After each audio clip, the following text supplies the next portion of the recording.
আমি অনুরোধ করছি ছেলেরা আমার, প্রিয় ভাই আমার, সবার কাছে অনুরোধ, বাবাদের কাছে, মাদের কাছে, বোনদের কাছে, আমরা স্বীকার করি বা না করি আমরা মরে যাব, ঠিক না? আমি চাইলেও মরে যাব, না চাইলেও মরে যাব। হাসলেও মরে যাবেন, কাঁদলেও মরে যাবেন, সুখে থাকলেও মরে যাবেন, দুঃখে থাকলেও মরে যাবেন।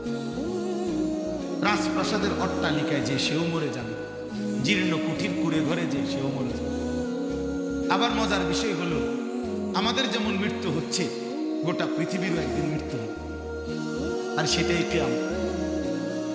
আমাদের মৃত্যু হলে এটারে কয় মৌত, ইন্তেকাল, আমরা একজন। আর গোটা পৃথিবীর যেদিন মৃত্যু হবে, গোটা সৃষ্টির, আল্লাহ ভিন্ন সবকিছুর, সেটাকেই বলে কিয়ামত।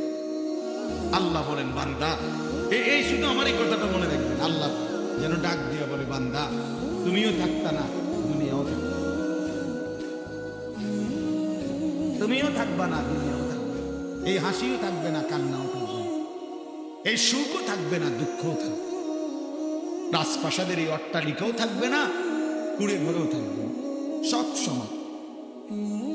আল কারিআতু মাল কারিআ ওয়া মা আদরাকা মাল কারিআ ইয়াওমা ইয়াকুনুন নাসু কাল ফারাশিল মাবসুস।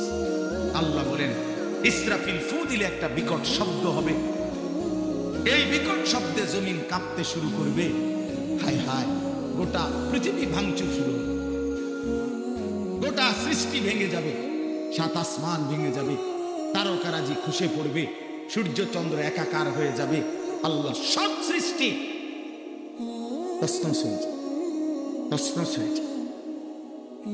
ভেবে